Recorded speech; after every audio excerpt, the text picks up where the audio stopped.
Ici, les maisons sont faites de bois et de tôle, les ruelles sont boueuses. Bousangadougou est un de ces bidonvilles d'Abidjan habités par les plus pauvres.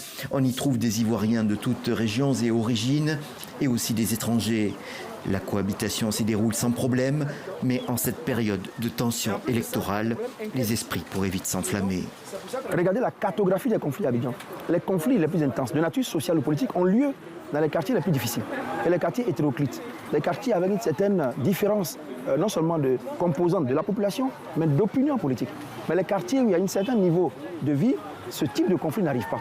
Vincent Toby et quelques autres volontaires de la plateforme qu'il a créée se rendent sur place pour parler avec la population et prévenir la violence. Il tente de convaincre de ne pas écouter les mots d'ordre incendiaires.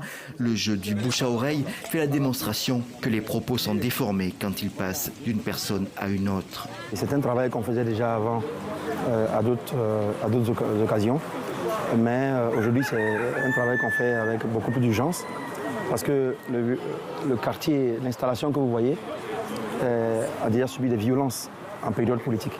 Les habitants se souviennent des affrontements de 2010-2011 et ne veulent plus que cela se reproduise.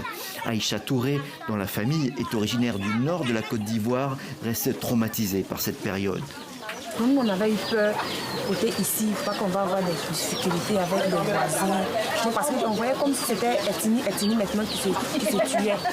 Donc on avait un peu peur. Mais on a vu qu'ici, on est comme on est en famille. Ici, il n'y a pas d'ethnie.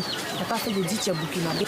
Pour le moment, Bousangadougou n'a pas connu d'incident majeur, mais les tensions liées à l'élection présidentielle du 31 octobre ont déjà conduit à des affrontements dans plusieurs villes.